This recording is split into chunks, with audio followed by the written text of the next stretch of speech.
ಶ್ರೀ ಗುರುಭ್ಯೋ ನಮಃ. ಇದುವರೆಗೂ ನಾವು ಅನೇಕ ಜ್ಞಾನಿವರೇಣ್ಯರ ಕೃತಿಗಳಿಂದ, ಅವರ ಮಾತುಗಳಿಂದ ಯಥಾಶಕ್ತಿ ದೇವರ ಗುಣಗಳ ಅನುಸಂಧಾನವನ್ನು ಮಾಡ್ತಾ ಬರ್ತಾ ಇದ್ದೇವೆ. ಅದೇ ರೀತಿ ಚಿತ್ರಾ ಪೂರ್ಣಿಮೆಯ ಪ್ರಯುಕ್ತ ಪ್ರಾಣದೇವರ ಚಿಂತನೆಯನ್ನು ಶ್ರೀಯುತ ಮೊದಲಕಲ್ಲ ಶೇಷದಾಸರ ಒಂದು ಸುಳಾದಿಯ ಮೂಲಕ ಮಾಡೋಣ ಅಂತ ಇಲ್ಲಿ ಅನುಸಂಧಾನ ಮಾಡ್ತಾ ಇದ್ದೇವೆ.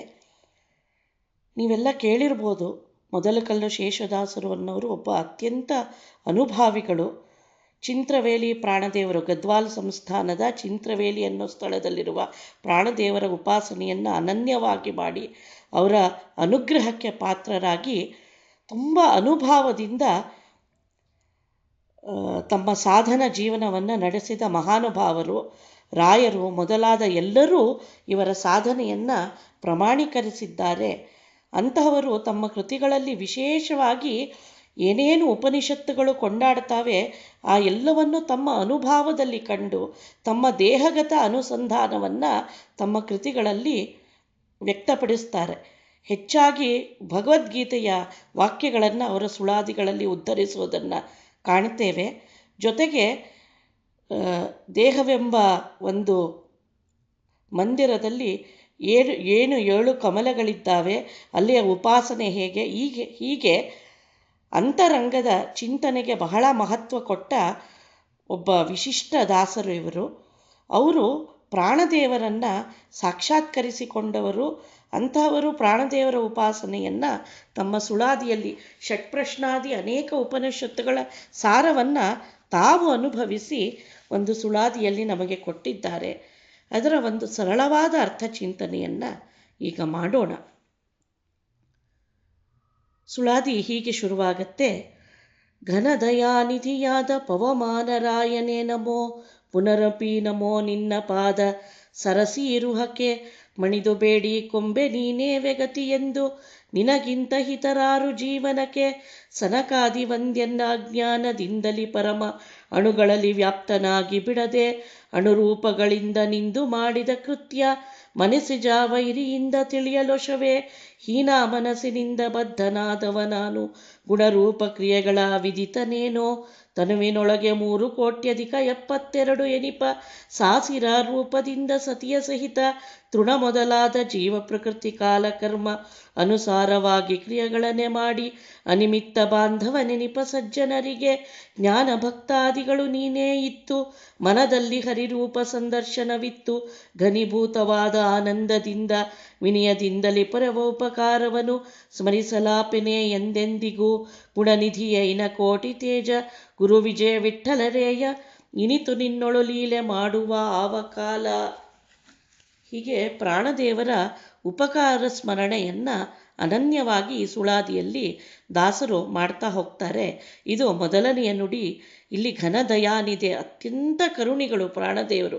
ಯಾಕೆಂದರೆ ನಮ್ಮೆಲ್ಲರ ಅಸ್ತಿತ್ವಕ್ಕೆ ಕಾರಣರಾದವರೇ, ಶ್ವಾಸ ನಿಯಾಮಕರೇ ಅವರು. ಅಂತಹ ಪವನರಾಯರೇ ನಿಮಗೆ ನಮಸ್ಕಾರ, ಮತ್ತೆ ಮತ್ತೆ ನಮಸ್ಕಾರ, ನಿಮ್ಮ ಪಾದಗಳಿಗೆ ನಮಸ್ಕಾರ ಅಂತ ಹೇಳ್ತಾ ಮಣಿದು ಬೇಡುಕೊಂಬೆ, ಸಾಷ್ಟಾಂಗವಾಗಿ ನಿಮಗೆ ನಮಸ್ಕರಿಸಿ, ಹೇಗೆ ತ್ರಿವಿಕ್ರಮ ಪಂಡಿತರೋ ಪಾಂಸವೋ ಅಸ್ಮಾನ್ ಪುನತ್ತು, ನಿಮ್ಮ ಕಾಲಿನ ಧೂಳಿನ ರಜಗಳೇ ನಮ್ಮನ್ನು ಕಾಪಾಡಲಿ ಅಂತ ಪ್ರಾರ್ಥನೆ ಮಾಡಿದ್ದಾರೋ, ಹಾಗೆ ಇಲ್ಲೂ ಕೂಡ ಅವರ ಪಾದಗಳಿಗೆ ಪುನಃ ಪುನಃ ನಮಸ್ಕಾರ ಮಾಡ್ತಾ ನೀವೇ ಗತಿ ಅಂತ ಹೇಳ್ತಾ ಇದ್ದಾರೆ. ಯಾಕೆ ಅಂದರೆ ನಿಮಗಿಂತ ಹಿತರು, ನಿಮ್ಮಷ್ಟು ಅನಿಮಿತ್ತವಾಗಿ ಉಪಕಾರ ಮಾಡೋರು ನಮ್ಗೆ ಯಾರಿದ್ದಾರೆ?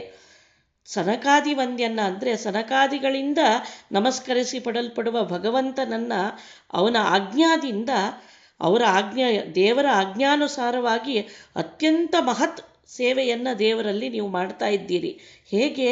ಅಣುಗಳಲ್ಲಿ ವ್ಯಾಪ್ತನಾಗಿ ಬಿಡದೆ ಇಡೀ ಪ್ರಪಂಚದ ಬ್ರಹ್ಮಾಂಡದ ಕಣಗಳಲ್ಲಿ ನೀವು ವ್ಯಾಪ್ತರಾಗಿ ಅಣುರೂಪಗಳಿಂದ, ಚಿಕ್ಕ ಚಿಕ್ಕ ರೂಪಗಳಿಂದ ಅನಂತ ಸೇವೆಯನ್ನು ದೇವರಿಗೆ ಮಾಡ್ತಾ ಇದ್ದೀರಿ. ಈ ಬ್ರಹ್ಮಾಂಡದ ಒಂದು ಕಾರ್ಯವನ್ನು ನಡೆಸಿಕೊಡ್ತಾ ಈ ನಿಂದು ಮಾಡಿದ ಕೃತ್ಯ ಮನಸ್ಸಿಜ ವೈರಿಯಿಂದ, ಮನಸ್ಸಿಜ ಅಂದರೆ ಮನ್ಮಥ, ಅವನ ವೈರಿ ಅಂದರೆ ರುದ್ರದೇವರು, ಅವರಿಂದನೇ ತಿಳಿಯಲೋಶವೇ. ರುದ್ರಾದಿ ದೇವತೆಗಳೇ ನಿಮ್ಮ ಮಹಿಮೆಯನ್ನು ಪೂರ್ಣವಾಗಿ ತಿಳಿಯೋಕ್ಕಾಗಲ್ಲ.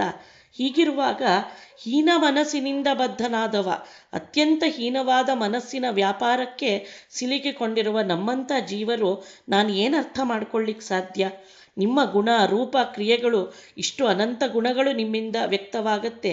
ಅನೇಕ ರೂಪಗಳಿಂದ ಈ ಕಾರ್ಯಗಳನ್ನು ಮಾಡ್ತೀರಿ. ನಿಮ್ಮ ಈ ಅನಂತ ಕಾರ್ಯ ಇದ್ಯಾವುದನ್ನು ನಾನು ತಿಳಿದಿರೋಕ್ಕೆ ಸಾಧ್ಯ ಇದೆಯಾ? ತನುವಿನೊಳಗೆ ಪ್ರತಿಯೊಂದು ದೇಹದಲ್ಲೂ ಕೂಡ 3,72 ಎನಿಪ ಸಾಸಿರ ರೂಪದಿಂದ ಸತಿಯ ಸಹಿತ.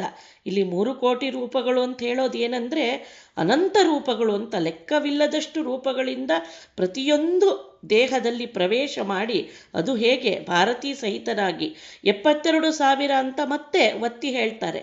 ಯಾಕೆ ಅಂದರೆ 72,000 ನಾಡಿಗಳು, 36 ಸ್ತ್ರೀ ನಾಡಿಗಳು, 36 ಪುರುಷ ನಾಡಿಗಳಲ್ಲಿ ಭಾರತಿ ಮತ್ತು ಪ್ರಾಣದೇವರು ಒಳಗಿದ್ದು ಸಂಚಾರ ಮಾಡ್ತಿರೋದ್ರಿಂದನೇ ಈ ದೇಹ ಅನ್ನೋದು ತನ್ನ ಕಾರ್ಯವನ್ನು ನಿರ್ವಹಣೆ ಮಾಡ್ತಾ ಇದೆ.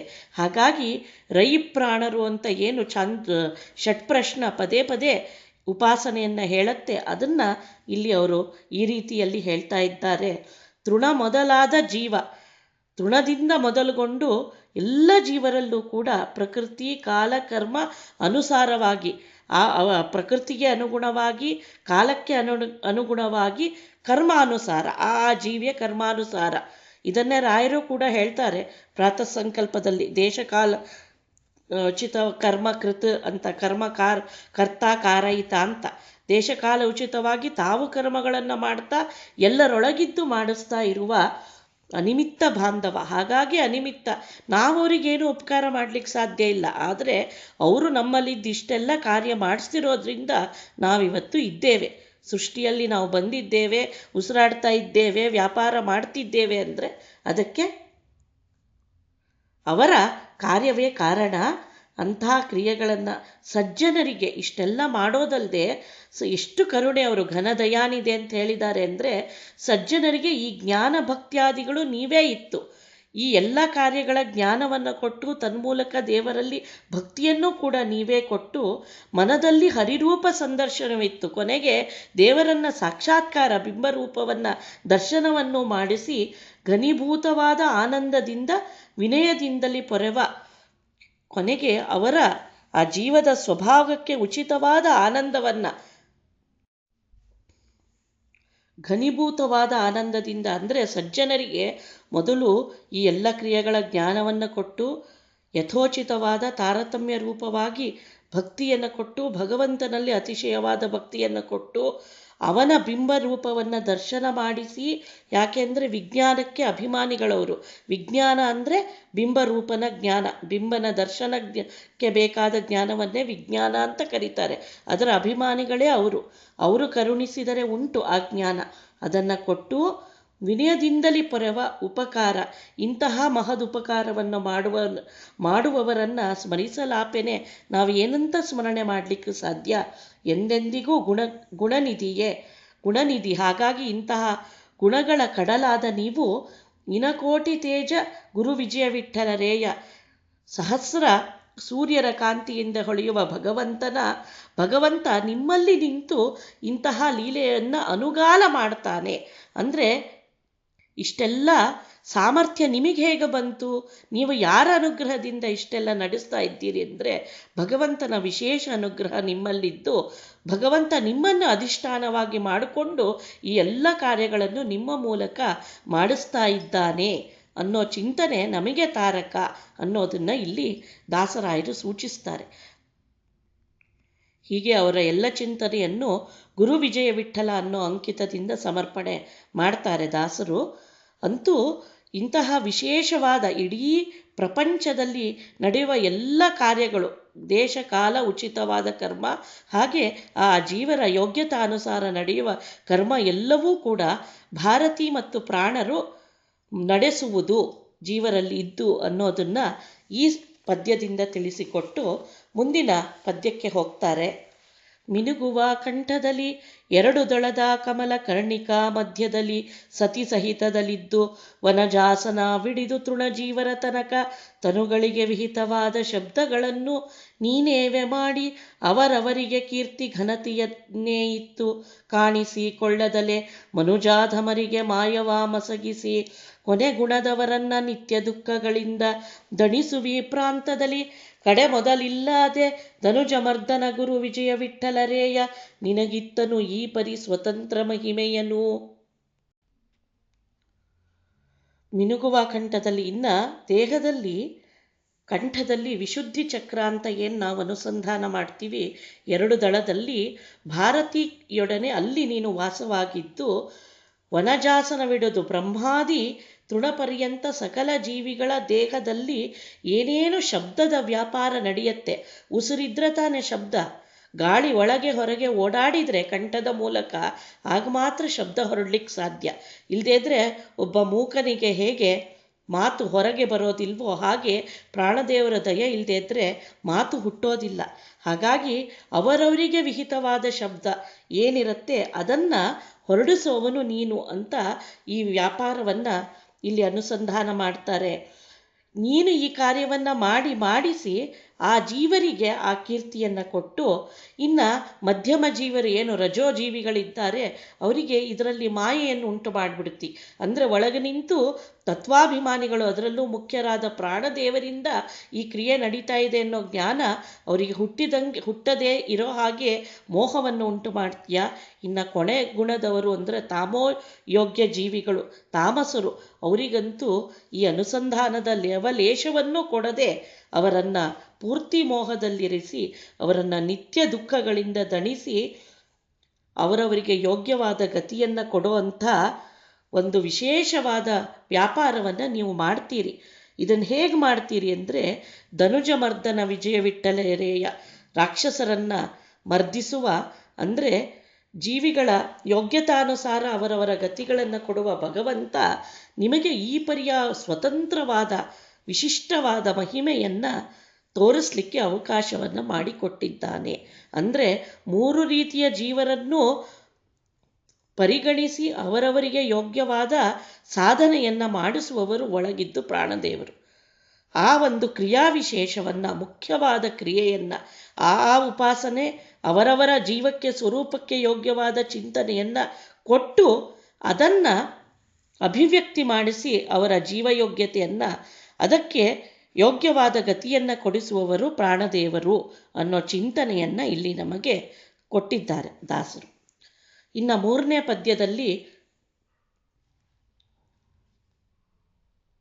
ನಾಸಿಕ ಎಡದಲ್ಲಿ ಭಾರತಿ ತಾನಧೋ ಶ್ವಾಸ ಬಿಡಿಸುವಳು ನಿನ್ನಾಜ್ಞದಿ ನಾಶಿಕಾ ಬಲದಲ್ಲಿ ಈಶನಾಜ್ಞದಿ ಊರ್ಧ್ವಶ್ವಾಸ ಬಿಡಿಸಿ ಪರವಿ ಜೀವರನ್ನು ತಾಸಿಗೊಂಬೈನೂರು ಕ್ರಮದಿಂದ 21,000 ಶತದಿನವೊಂದರಲ್ಲಿ ಭೂಶಬ್ದದಿಂದಲ್ಲಿ ಹರಿಯನ್ನೇ ಪೂಜಿಸುತ್ತ ಆ 4 ಲಕ್ಷ ಜೀವರಿಗೆ ಲೇಸು ಮಿಶ್ರಗಳಿತ್ತು ಅದರಂತೆ ನಿರ್ದೇಶವಾಗೈಸುವಿ ನೀನೇ ಪ್ರಾಂತ್ಯದಲ್ಲಿ ಈ ಸುಜ್ಞಾನವೇ ತಿಳಿದುಪಾಸನೆ ಮಾಳ್ಪರಿಗೆ ಶ್ವಾಸ ಮಂತ್ರದ ಪುಣ್ಯ ಶೇಷವಿ ವಿಕಾಶಿನಿಂದಲಿ ಕೋಟಿ ದ್ರವ್ಯ ಪ್ರಾಪುತದಂತೆ ವಾಸುದೇವನು ಇದಕ್ಕೆ ತುಷ್ಟನಾಗಿ ಈ ಶರೀರದಿ ಪೊಳೆದು ಕ್ಲೇಶವ ಪರಿಹರಿಪ ಈ ಸಂಜ್ಞದಿಂದಿಲ್ಲಿ ದಿವಿಜರೆಲ್ಲ ದಾಸರಾಗಿ ಹರಯ್ಯ ನಿನ್ನ ಪಾದವ ಬಿಡದೆ ಕ್ಲೇಶಾನಂದಗಳೆಲ್ಲ ನಿನ್ನಾಧೀನ ದೇಶಕಾಲ ಪೂರ್ಣ ಗುರು ವಿಜಯ ವಿಠ್ಠಲರೇಯ ಭಾಸುರ ಜ್ಞಾನ ನಿನ್ನಿಂದ ನೀವಾ. ಇಲ್ಲಿ ಇನ್ನೂ ಒಂದು ವಿಶೇಷವಾದ ಶ್ವಾಸಮಂತ್ರದ ಮಹಿಮೆಯನ್ನು ದಾಸರು ತಿಳಿಸ್ಕೊಡ್ತಾ ಇದ್ದಾರೆ. ಕಂಠದಲ್ಲಿ ನಿಂತು ಶಬ್ದದ ಉತ್ಪಾದನೆಗೆ ಕಾರಣನಾದ ಭಾರತೀ ಪ್ರಾಣರೇ ನಾಸಿಕದಲ್ಲಿ ಮೂಗಿನ 2 ದ್ವಾರಗಳಲ್ಲಿ ಎಡ ಹೊಳ್ಳೆಯಲ್ಲಿ ಭಾರತೀ ದೇವಿ ಪ್ರಾಣದೇವರ ಆದೇಶದ ಮೇರೆಗೆ ಉಸಿರನ್ನು ಅಧೋಶ್ವಾಸ ಬಿಡಿಸುವಳು. ಅಂದರೆ ನಿಶ್ವಾಸವನ್ನು ಮಾಡಿಸಿದರೆ ದೇವರ ಅನುಜ್ಞೆಯಂತೆ ಬಲ ಹೊಳ್ಳೆಯಲ್ಲಿ ಪ್ರಾಣದೇವರೇ ಇದ್ದುಕೊಂಡು ಸಾಕ್ಷಾತ್ ಉಚ್ಛ್ವಾಸ ಗಾಳಿಯನ್ನು ತಗೊಳ್ಳೋಕ್ಕೆ ನಮಗೆ ಅನುವು ಮಾಡಿಕೊಡ್ತಾರೆ. ಹೀಗೆ ಇದೇ ಪ್ರಕಾರ ದಿನಕ್ಕೆ 21,600 ಉಸಿರಾಟಗಳನ್ನು, ಗಂಟೆಗೆ 900 ಶ್ವಾಸಗಳನ್ನು, ಹೀಗೆ ಇಡೀ ಆಯುಷ್ಯ ಪೂರ್ಣ ನಮ್ಮಿಂದ ಮಾಡಿಸ್ತಾರೆ. ಹೀಗೆ ಶ್ವಾಸಮಂತ್ರದ ಮೂಲಕ ಹಂಸ ಸೋಹಂ ಸ್ವಾಹ ಅನ್ನೋ ಶ್ವಾಸಮಂತ್ರದಿಂದ ತಾವು ಒಳಗೆ ಈ ಕಾರ್ಯವನ್ನು ಮಾಡಿ ಜೀವರಿಗೂ ಕೂಡ ಉಸಿರಾಟದ ಕ್ರಿಯೆಯನ್ನು ನಡೆಸ್ತಾ ಇರೋದಷ್ಟೇ ಅಲ್ಲ, ಭೂ ಶಬ್ದ ಭೂಮ ಅನ್ನೋ ಒಂದು ವಿಶೇಷವಾದ ಉಪನಿಷತ್ ಪ್ರತಿಪಾದ್ಯ ಅಂದರೆ ಭಗವಂತ ಪೂರ್ಣಾನಂದ ಸ್ವರೂಪ, ಸರ್ವಗುಣ ಪರಿಪೂರ್ಣ, ಸರ್ವತ್ರ ವ್ಯಾಪ್ತ, ದೇಶತಃ ಕಾಲತಃ ಎಲ್ಲ ಕಡೆ ಇರುವವನಾದ್ರಿಂದ ಎಲ್ಲವನ್ನೂ ಬಲ್ಲವನು, ಆನಂದಪೂರ್ಣ ಅಂತ ಚಿಂತನೆ ಮಾಡ್ತಾ ಈ ಕಾರ್ಯವನ್ನು ಮಾಡಿಸ್ತೀರಿ. ಹೀಗೆ ಮಾಡಿಸೋದು ಎಲ್ಲಿ? 84 ಲಕ್ಷ ಯೋನಿಗಳಲ್ಲಿರೋ ಎಲ್ಲ ಜೀವರಲ್ಲೂ ಈ ಕಾರ್ಯವನ್ನು ಅನವರತ ಒಂದು ಕ್ಷಣವೂ ನಿಲ್ಲದಂತೆ ಎಲ್ಲ ಅವಸ್ಥೆಯಲ್ಲೂ ಮಾಡಿಸ್ತಾ ಇದ್ದೀರಾ. ಲೇಸು ಮಿಶ್ರಗಳಿತ್ತು, ಆ ಜೀವರಿಗೆ ಯೋಗ್ಯವಾದಂತೆ ಲೇಸಾದ ಮಿಶ್ರವ ಜ್ಞಾನವನ್ನು ಮಿಶ್ರರಿಗೆ, ಅಧಮ ಜನರಿಗೆ ಅಪಾರ ದುಃಖ ಮತ್ತು ಸಜ್ಜನರಿಗೆ ಇದರ ಜ್ಞಾನದಿಂದ ಆನಂದವನ್ನು ಕೊಡ್ತಾ ನಿರ್ದೇಶ ಮಾಡುವವರು ನೀವೇ. ಈ ಸುಜ್ಞಾನವನ್ನು ತಿಳಿದು ಉಪಾಸನೆ ಮಾಡೋ ಯೋಗ್ಯರಿಗೆ ಅಂದರೆ ಪ್ರಾಣದೇವರು ನಮ್ಮಲ್ಲಿ ನಿಂತು ಹಂಸ ಮಂತ್ರದಿಂದ ಭಗವಂತನನ್ನು ಉಪಾಸನೆ ಮಾಡ್ತಾ ನಮ್ಮಲ್ಲಿ ನಮ್ಮ ಅಸ್ತಿತ್ವಕ್ಕೆ, ನಮ್ಮ ಉಸಿರಾಟಕ್ಕೆ ಕಾರಣರಾಗಿದ್ದಾರೆ ಅಂತ ಯಾರು ತಿಳಿತಾರೋ ಅದರಿಂದನೇ ಅನಂತ ಕೋಟಿ ಪುಣ್ಯ ಅವರಿಗೆ ಬಂದ್ಬಿಡುತ್ತೆ. ಈ ಅನುಸಂಧಾನವೇ ಸಾಕು. ನಾವೇನು ಕುಳಿತು ಹಂಸ ಮಂತ್ರವನ್ನು ಜಪ ಮಾಡೋ ಯೋಗ್ಯತೆಯನ್ನು ಹೊಂದಿಲ್ಲ, ಆದರೆ ನಮ್ಮೊಳಗೆ ನಿಂತು ಪ್ರಾಣದೇವರು ಮಾಡಿಸ್ತಾ ಇದ್ದಾರೆ ಅಂತ ದಿನಕ್ಕೊಮ್ಮೆ ಆ ಚಿಂತನೆ ಅನುಸಂಧಾನ ಬಂದರೂ ಕೂಡ ಅಂಥವರನ್ನು ಅನಂತ ಕೋಟಿ ಪುಣ್ಯದಿಂದ ಉದ್ಧಾರ ಮಾಡ್ತೀರಿ. ಇವರ ಈ ಒಂದು ವಿಶೇಷ ಸೇವೆಗೆ ಪರಮಾತ್ಮ ಅತ್ಯಂತ ತುಷ್ಟನಾಗಿ, ವಾಸುದೇವ ಅಂತ ಹೇಳ್ತಾರೆ ಇಲ್ಲಿ, ಮೋಕ್ಷಪ್ರದ ರೂಪ ಯಾಕೆಂದರೆ ಇಂಥ ಸಜ್ಜನರ ಉಪಾಸನೆ ಮಾಡಿದವರಿಗೆಲ್ಲ ಮೋಕ್ಷವನ್ನು ಕೊಡ್ತಾನೆ ಭಗವಂತ ಅಂತ ಸೂಚಿಸೋ ಹಾಗೆ ವಾಸುದೇವ ಈ ಒಂದು ನಿಮ್ಮ ಕಾರ್ಯದಿಂದ ಅತ್ಯಂತ ಪ್ರೀತಿಯಾಗಿ ಈ ಶರೀರದಿ ಪೊಳೆದು, ಅವರಿಗಂತೂ ನಿತ್ಯದಲ್ಲಿ ಭಗವಂತ ಕಾಣಿಸ್ತಾ ಇರ್ತಾನೆ, ಜೊತೆಗೆ ಈ ಉಪಾಸನೆಯನ್ನು ಮರ್ಮವನ್ನು ತಿಳಿತ ಸುಜ್ಞಾನಿಗಳಿಗೂ ತಾನು ಅದೇ ಶರೀರದಲ್ಲಿ ಅದೇ ದೇಹದಲ್ಲಿ ಬಿಂಬರೂಪನಾಗಿ ದರ್ಶನ ಕೊಟ್ಟು ಅವರ ಕ್ಲೇಶಗಳನ್ನು, ಸಂಸಾರವೆಂಬ ಭಯವನ್ನು ಪರಿಹಾರ ಮಾಡ್ತಾನೆ. ಈ ಸಂಜ್ಞದಿಂದಿಲ್ಲಿ ಈ ಚಿಂತನೆಯನ್ನೇ ತಿಳಿದೇ ಎಲ್ಲ ದೇವತೆಗಳು, ನಮ್ಮೊಳಗಿರೋ ಇನ್ನೆಲ್ಲ ತತ್ವಾಭಿಮಾನಿಗಳು ಕೂಡ ನಿನ್ನ ಪಾದದ ದಾಸರಾಗಿದ್ದಾರೆ. ಅವರೆಲ್ಲ ನಿನ್ನನ್ನು ಗುರು ಅಂತ ಉಪಾಸನೆ ಮಾಡ್ತಾರೆ. ಹಾಗಾಗಿ ಕ್ಲೇಶ ಆನಂದಗಳೆಲ್ಲ ನಿನ್ನಾಧೀನ. ಹಾಗಾಗಿ ಜೀವನಿಗೆ ಉಂಟಾಗೋ ಕ್ಷಣ ಕ್ಷಣದ ಆನಂದ ದುಃಖ ಎಲ್ಲವೂ ನಿನ್ನ ಅಧೀನ. ನೀನು ಹೇಗೆ ಒಳಗೆ ನಿಂತು ಚಿಂತನೆ ಮಾಡಿಸ್ತೀಯೋ ಹಾಗೆ ಈ ಜೀವ ಅದರ ಫಲವನ್ನು ಉಣ್ಣುತ್ತಾನೆ. ಹೀಗಾಗಿ ದೇಶಕಾಲ ಪೂರ್ಣ, ಅಲ್ಲಿ ಭೂಮ ಭೌ ಅನ್ನೋ ಶಬ್ದದಿಂದ ಏನು ಹೇಳಿದ್ದಾರೆ ಅದನ್ನಿಲ್ಲಿ ವಿಸ್ತಾರ ಮಾಡ್ತಾರೆ. ದೇಶದಲ್ಲಿ ಕಾಲದಲ್ಲಿ ಪೂರ್ಣನಾಗಿರೋದ್ರಿಂದನೇ ಪೂರ್ಣಾನಂದ ಸ್ವರೂಪ, ಪೂರ್ಣ ಜ್ಞಾನ ಸ್ವರೂಪ, ಪೂರ್ಣ ಸುಖ ಸ್ವರೂಪನಾದ ಗುರು ವಿಜಯ ವಿಠ್ಠಲರೇಯ ಭಗವಂತ ಭಾಸುರ ಜ್ಞಾನ ನಿನ್ನಿಂದ ಈವ. ಭಾಸುರ ಅಂದರೆ ಇಂತಹ ವಿಶೇಷವಾದ ಹೊಳೆವಂತ ಬಿಂಬದ ದರ್ಶನಕ್ಕೆ ಕಾರಣವಾಗುವ ಈ ಜ್ಞಾನವನ್ನು ನಿನ್ನಿಂದ ನಿನ್ನ ಮೂಲಕ ಸಜ್ಜನರಿಗೆ ಕೊಡಿಸ್ತಾ ಇದ್ದಾನೆ ಅಂತ ಇಂತಹ ವಿಶೇಷ ಉಪಾಸನೆಯ ಒಂದು ಕ್ರಿಯೆಯನ್ನು ಪ್ರಾಣದೇವರು ನಡೆಸ್ಕೊಡ್ತಾರೆ ಅನ್ನೋದನ್ನು ಇಲ್ಲಿ ತಿಳಿಸ್ಕೊಟ್ಟಿದ್ದಾರೆ ದಾಸರಾಯ. ಯಾಕೆಂದರೆ ಎಲ್ಲರಿಗೂ ಗುರುಗಳು ಅವರೇ, ನಿಜವಾದ ಜಗದ್ಗುರುಗಳು ಅಂದರೆ ಪ್ರಾಣದೇವರೇ. ಮುಖ್ಯ ಪ್ರಾಣ ಎನ್ನ ಮೂಲ ಗುರುವೇ ಅಂತ ದಾಸರು ಹೇಳೋದಿಲ್ವೇ? ಹಾಗೆ ಎಲ್ಲರಿಗೂ ಗುರು ರೂಪದಲ್ಲಿ, ನಮಗಷ್ಟೇ ಅಲ್ಲ ತತ್ವಾಭಿಮಾನಿಗಳಾದ ಎಲ್ಲ ದೇವತೆಗಳೂ ಕೂಡ ಗುರು ಅವರೇ, ಪ್ರಾಣದೇವರೇ. ಅವರೇ ಎಲ್ಲರಲ್ಲೂ ನಿಂತು ಭಗವಂತನ ಜ್ಞಾನವನ್ನು ನಮಗೆ ಕೊಡೋರು ನಮ್ಮ ಯೋಗ್ಯತಾನುಸಾರ. ಹಾಗಾಗಿ ನಿನ್ನೊಳಗೆ ನಿಂತು ಭಗವಂತ ನಮಗೆ ಅವನ ಜ್ಞಾನವನ್ನು ಕೊಡ್ತಾನೆ ಅನ್ನೋದನ್ನು ದಾಸರು ತಿಳಿಸಿಕೊಡ್ತಾ ಇದ್ದಾರೆ. ಮುಂದಿನ ಶ್ಲೋಕದಲ್ಲಿ ಪಂಚದ್ವಾರಗಳಿಂದ ಪಂಚವಪುಷಗಳಿಂದ ಪಂಚರೂಪನ ಧ್ಯಾನ ಮಾಳ್ಪನಿನ್ನ ಪಂಚಮುಖ ಮೊದಲಾದಮರರೆಲ್ಲರೂ ನಿಶ್ಚಂಚಲದಿ ಭಜಿಸುತ್ತಿರೆ ಅವರವರ ವಾಂಛಿತಗಳ ನಿತ್ತು ಪೊರೆವ ಮುಖ್ಯ ಪ್ರಾಣ ದ್ವಿಪಂಚಕರಣಕ್ಕೆ ಮುಖ್ಯಮಾನಿ ನೀನೆ ಪಂಚರೂಪಗಳಿಂದ ಪಂಚಾಗ್ನಿಗತನಾಗಿ ಪಂಚವ್ಯಾಪಾರಗಳ ಮಾಳ್ಪದೇವ ಪಂಚಪರ್ವದಲಿಪ್ಪ ಪಂಚಮರರು ಸಂಚರಿಸುವರಯ್ಯ ನಿನ್ನಿಂದಲೇ ಪಂಚಭೇದಗಳರುಹಿ ಶುದ್ಧ ಶಾಸ್ತ್ರಗಳಿಂದ ಪ್ರಪಂಚ ಸಲಹಿದ ವಿಮಲ ಉಪಕಾರಿಯೇ ನಿಷ್ಕಿಂಚನರ ಪ್ರಿಯ ಗುರು ವಿಜಯ ವಿಠ್ಠಲರೇಯನ ಮಿಂಚಿನಂದದಿಯನ್ನ ಮನದಿ ನಿಲ್ಲಿಸು. ಇನ್ನೂ ಕೂಡ ವಿಸ್ತಾರ ಮಾಡ್ತಾರೆ ಪ್ರಾಣದೇವರ ಕ್ರಿಯೆಯನ್ನು.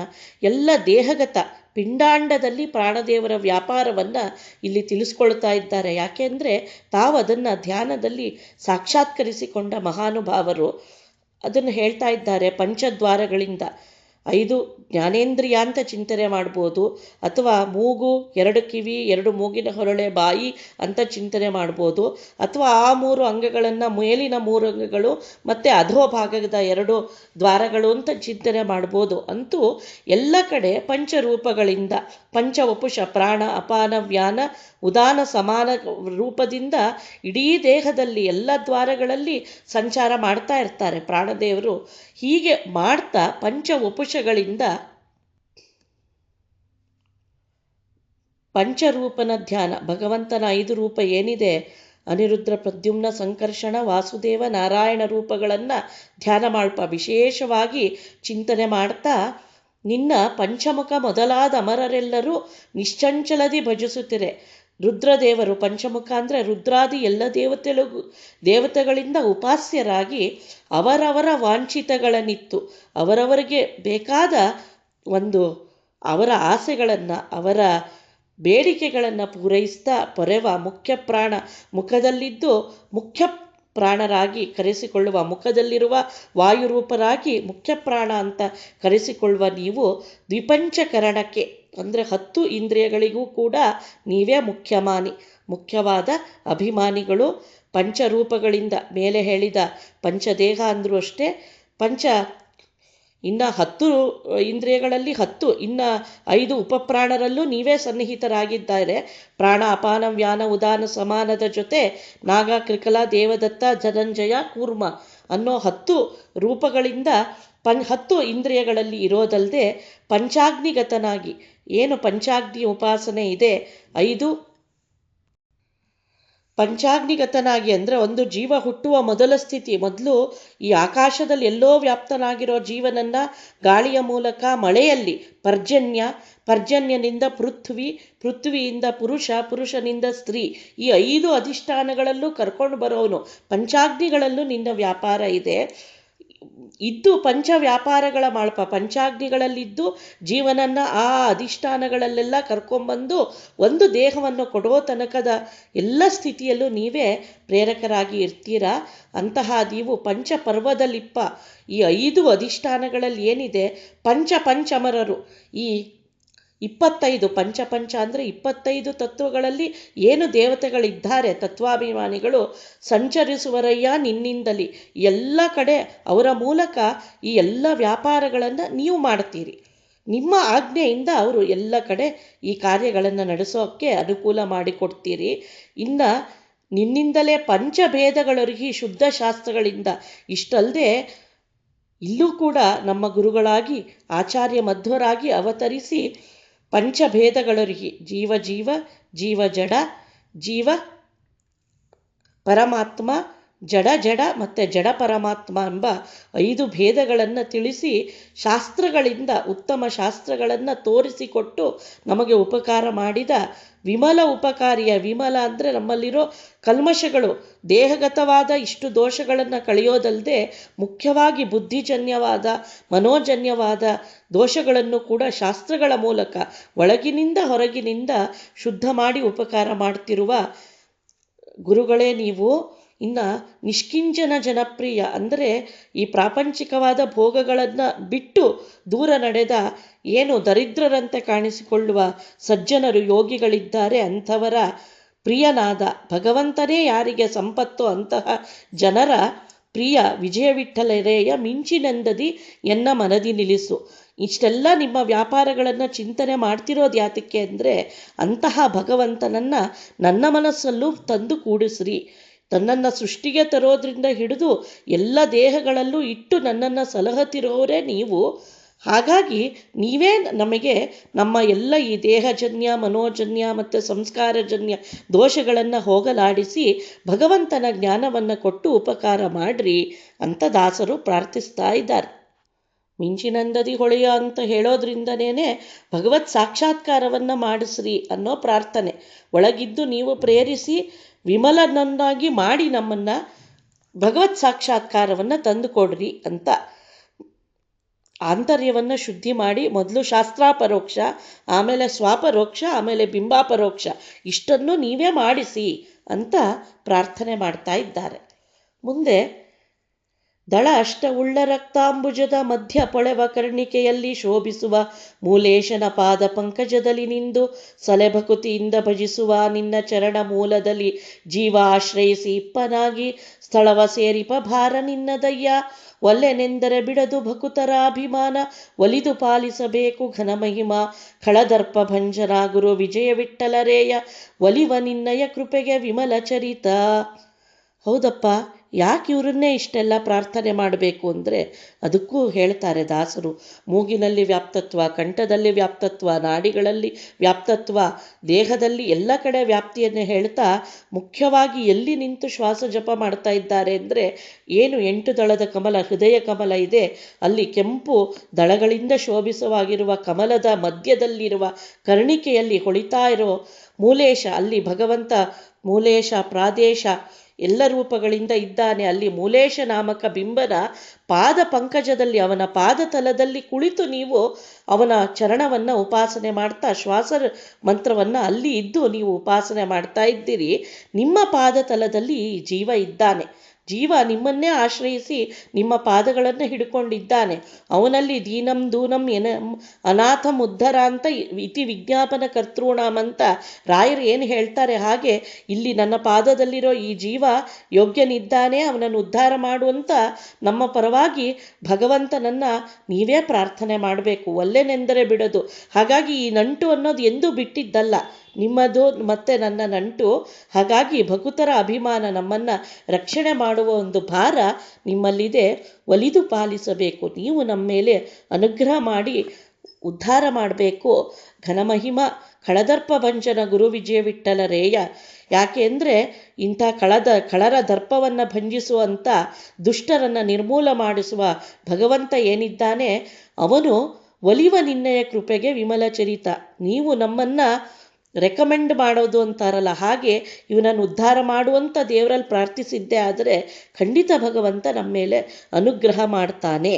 ಹಾಗಾಗಿ ದಯಮಾಡಿ ನೀವು ನಮ್ಮ ಮೇಲೆ ಕರುಣೆಯನ್ನು ತೋರಿಸ್ರಿ ಅಂತ ಹೀಗೆ ಇಡೀ ದೇಹದಲ್ಲಿ ಎಷ್ಟೆಷ್ಟು ರೀತಿಯಲ್ಲಿ ಪ್ರಾಣದೇವರು, ಅದನ್ನೇ ಮೊದಲು ಸೂಚನೆ ಮಾಡಿದ್ದು 3 ಕೋಟಿ ಬಿಕ್ಕ ಅಂತ.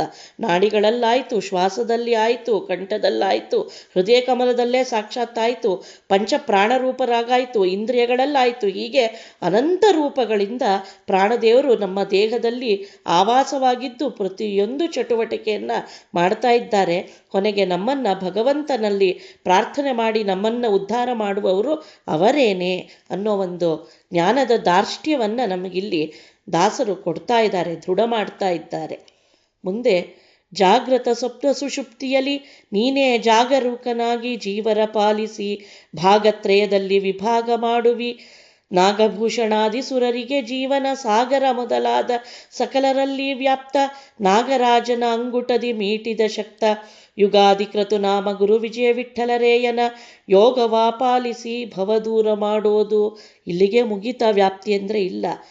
ಎಲ್ಲ ಅವಸ್ಥೆಯಲ್ಲೂ ಶ್ವಾಸಮಂತ್ರ ಜಪ ಮಾಡ್ತಾ ನಮ್ಮ ಜೊತೆ ಇರುವ ಪ್ರಾಣದೇವರು ಜಾಗೃತ್ ಇದ್ದಾಗ ನಾವು ಎಚ್ಚರದ ಅವಸ್ಥೆಯಲ್ಲಿ ನಿಯಮನ ಮಾಡೋದಲ್ಲದೆ ಸ್ವಪ್ನದಲ್ಲೂ ನಮ್ಮನ್ನು ನಿಯಮಿಸ್ತಾರೆ, ಸುಷುಪ್ತಿಯಲ್ಲೂ ನಿಯಮಿಸ್ತಾರೆ.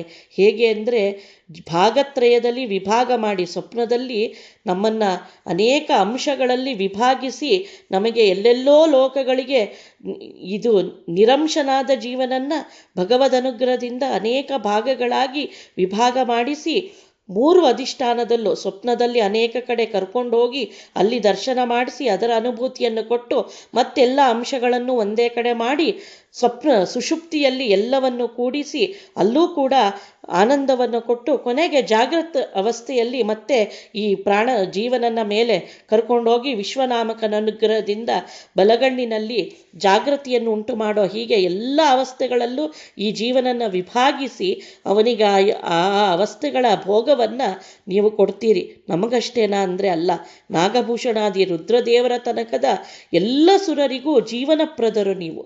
ಸಾಗರ ಸಾಗರ ಮೊದಲಾದ ಸಕಲರಲ್ಲಿ ವರುಣಾದಿ ಎಲ್ಲ ದೇವತೆಗಳಲ್ಲೂ ನೀವು ವ್ಯಾಪ್ತರಾಗಿದ್ದೀರಿ. ನಾಗರಾಜನ ಅಂಗುಟದಿ ಮೀಟಿದ ಶಕ್ತ ಶೇಷದೇವರನ್ನೇ ಕಾಲಿನಲ್ಲಿ ಒತ್ತಿ ಹಿಡಿಯುವಂಥ ಶಕ್ತಿಯನ್ನು ಹೊಂದಿರುವ ನೀವು, ಅಂದರೆ ಈ ಎಲ್ಲ ವ್ಯಾಪಾರ ಆಗೋದು ತಿಳಿಯೋದು ಹೇಗೆ? ಮನೋಭಿಮಾನಿ ರುದ್ರದೇವರಿಂದ. ಹಾಗಾಗಿ ರುದ್ರದೇವರು ಮನಸ್ಸಿನ ವ್ಯಾಪಾರವನ್ನು ನಿಯಂತ್ರಣದಲ್ಲಿ ಇಟ್ಕೊಂಡಿದ್ದಾರೆ ಅಂತ ತೋರಿಸ್ಲಿಕ್ಕೆ ರುದ್ರದೇವರು. ಇನ್ನು 4ನೇ ಅವಸ್ಥೆ ತುರಿಯಾವಸ್ಥೆ ಧ್ಯಾನ, ಅದು ಧ್ಯಾನಕ್ಕೆ ಅಭಿಮಾನಿ ವರುಣ. ಹಾಗಾಗಿ ಸಾಗರ ಮೊದಲಾದ ಸಕಲರಲ್ಲಿ ಅಂತ ಸೂಚನೆ ಮಾಡ್ತಾ, ಧ್ಯಾನಾವಸ್ಥೆಯಲ್ಲಿ ನಮಗೆ ಧ್ಯಾನದ ಒಂದು ಉತ್ಕೃಷ್ಟತೆಯನ್ನು ತಂದುಕೊಡುವರು ಕೂಡ ಸಾಕ್ಷಾತ್ ಪ್ರಾಣದೇವರೇ. ಹಾಗೆ ಅಂತೂ ಎಲ್ಲ ಕಡೆ ವ್ಯಾಪ್ತರಾಗಿರುವ ಶೇಷದೇವರನ್ನೂ ಕೂಡ ಕಾಲಿನಲ್ಲಿ ಒತ್ತಿ ಹಿಡಿಯಬಲ್ಲ ಶಕ್ತಿಯುಳ್ಳ ಯುಗಾಧಿಕೃತ ನಾಮ, ಅಂದರೆ ಇಡೀ ಕಾಲನಾಮಕನಾಗಿ ಭಗವಂತ ಎಲ್ಲ ಕಡೆ ವ್ಯಾಪ್ತನಾಗಿದ್ದಾನಲ್ಲ, ಅಂತಹವನನ್ನು ನೋಡುವ ಭಾಗ್ಯವನ್ನು ಪಾಲಿಸಿ ಭವದೂರ ಮಾಡೋದು, ನಮಗೆ ಈ ಸಂಸಾರವನ್ನು ದೂರ ಮಾಡ್ರಿ ಅಂತ ಮತ್ತೆ ಪ್ರಾಣದೇವರನ್ನು ಪ್ರಾರ್ಥನೆ ಮಾಡ್ತಾರೆ. ಹೀಗೆ ಇಷ್ಟೆಲ್ಲ ಅನುಸಂಧಾನಕ್ಕೆ ಬರಲಿ ಅನ್ನೋ ಚಿಂತನೆಯಿಂದಲೇ ಮೊದಲನೇ ಪಲ್ಲವಿಲ್ ಹೇಳಿದ್ದಾರೆ ಪುನಃ ನಮಸ್ಕಾರ. ಮತ್ತೆ ಮತ್ತೆ ನಮಸ್ಕಾರ ಅಂದರೆ ಮಣಿದು ಪಾಲಿಪೆ, ಅಂದರೆ ಈ ಎಲ್ಲ ಚಿಂತನೆ ಮಾಡಿದಾಗೂ ನಾನು ಪ್ರಾರ್ಥನೆ ಮಾಡುವಾಗೆಲ್ಲ ನಿನಗೆ ನಮಸ್ಕಾರವನ್ನು ಸಲ್ಲಿಸ್ತಾ ಇದ್ದೀನಿ ಅನ್ನೋ ಚಿಂತನೆಯನ್ನು ನಾವು ತಂದ್ಕೊಳ್ಬೇಕು. ಆಸುರರ ಪುಣ್ಯವನ್ನು ಭಕುತರಿಗಿತ್ತವರ ಅಸಮೀಚೀನ ಕರ್ಮ ಧನುಜರಿ ಗುಣಿಸುವಿ ಈಶನೇ ಗತಿ ಎಂದು ನೆರೆ ನಂಬಿದವರಿಗೆ.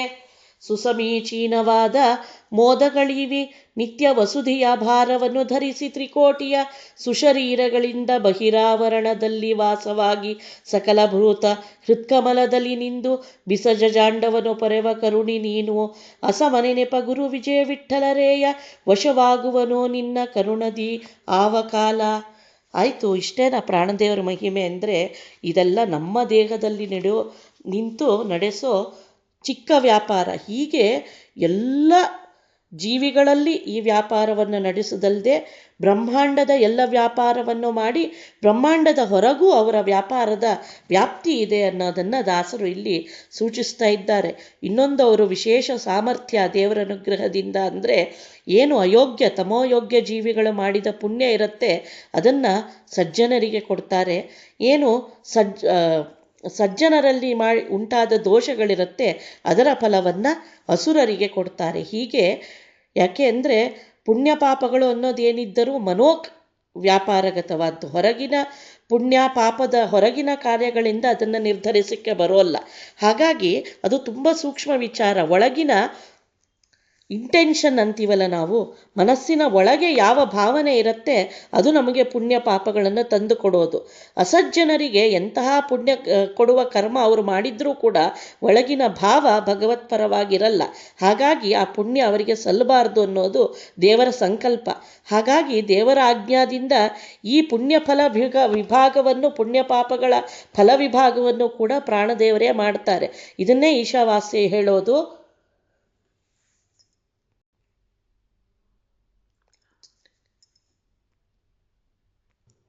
ಈಶಾವಾಸ್ಯ ಹೇಳತ್ತಲ್ಲ, ತಸ್ಮಿನ್ನಪೋ ಮಾತರಿಶ್ವಾದದಾತಿ ಅಂತ ಜೀವಿಗಳ ಮಾಡಿದ ಸಕಲ ಕರ್ಮಗಳನ್ನು ಆ ಕರ್ಮದ ಸಮರ್ಪಣೆ ಮಾಡೋದು, ಭಗವಂತನಲ್ಲಿ ಒಯ್ದು ಕೊಡುವ ಒಂದು ವಿಶೇಷ ಕರ್ತವ್ಯವನ್ನು ದೇವರು ಪ್ರಾಣದೇವರಿಗೆ ಕೊಟ್ಟಿದ್ದಾನೆ. ಹಾಗಾಗಿ ಕರ್ಮ ಫಲದ ವಿಭಾಗ ಅನ್ನೋದೇನು ನಡೆಯುತ್ತೆ, ಸಜ್ಜನರ ದುರಿತಗಳೆಲ್ಲ ಅಸಜ್ಜನರಿಗೆ, ಆಸುರರಿಗೆ, ಅಸುರರ ಪುಣ್ಯಗಳೆಲ್ಲ ಸಜ್ಜನರಿಗೆ ಏನು ಸೇರಬೇಕು ಅದನ್ನು ಕೂಡ ಇವರೇ ಮಾಡ್ತಾರೆ.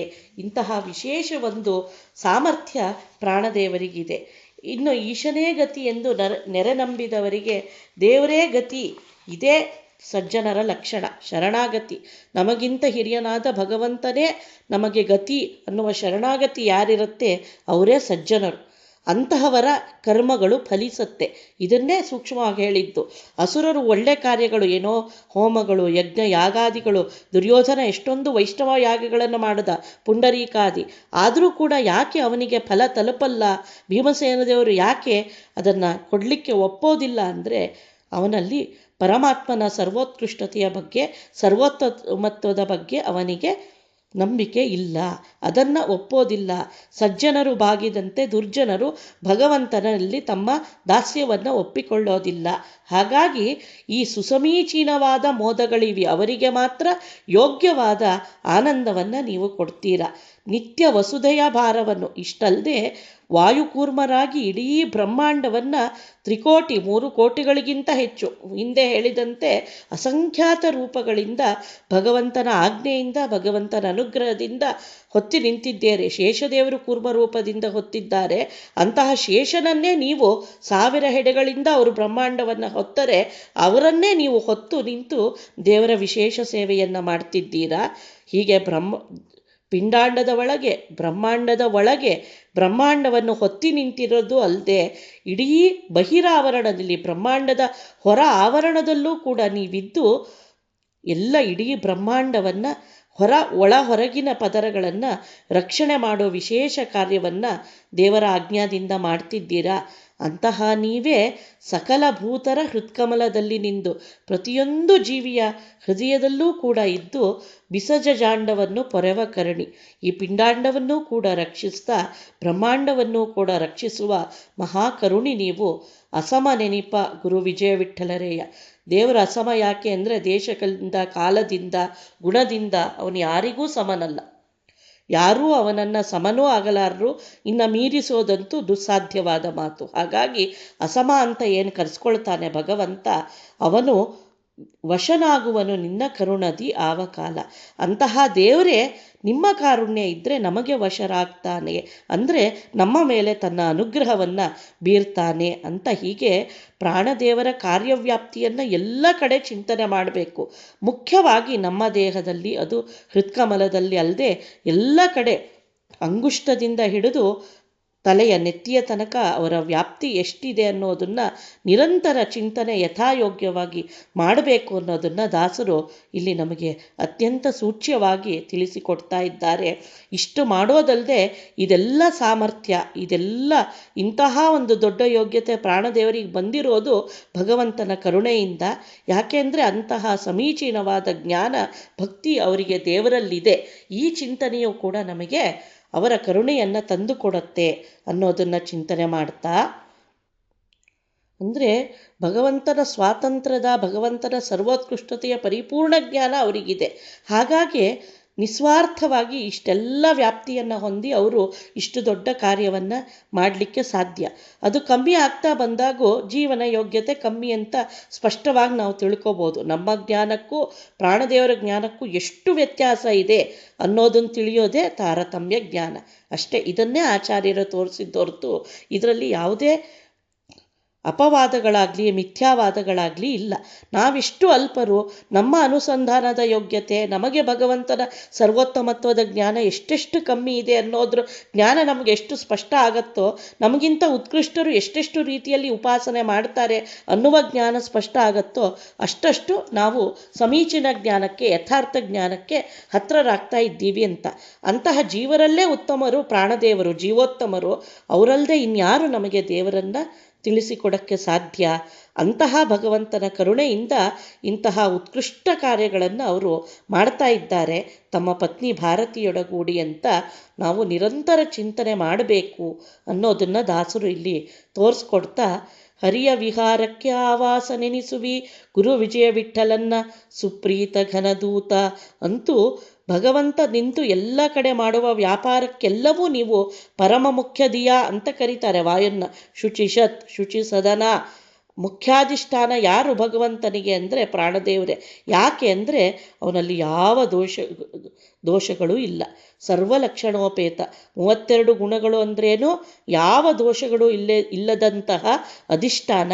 ಅಂತಹ ದೇವರ ವಿಹಾರಕ್ಕೆ ಆವಾಸನಾಗಿ ಅಧಿಷ್ಠಾನಾಗಿ ಇರುವ ಸುಪ್ರೀತ ಭಗವಂತನಲ್ಲಿ ಅತ್ಯಂತ ಪ್ರೀತಿಪಾತ್ರನಾದ ಅವನ ಘನದೂತ, ಉತ್ಕೃಷ್ಟನಾದ ಸೇವಕ ನೀನು ಅನ್ನೋ ಚಿಂತನೆಯನ್ನು ನಾವು ಮಾಡಿದರೆ ನಮಗೂ ಯಥಾಯೋಗ್ಯ ಆ ದಾಸ್ಯ ಭಾವವನ್ನು ಪ್ರಾಣದೇವರು ಕರುಣಿಸ್ತಾರೆ ಅನ್ನೋ ಚಿಂತನೆಯೊಂದಿಗೆ ದಾಸರಾಯರು ಈ ಸ್ತೋತ್ರವನ್ನು ಸಮರ್ಪಣೆ ಮಾಡ್ತಾರೆ.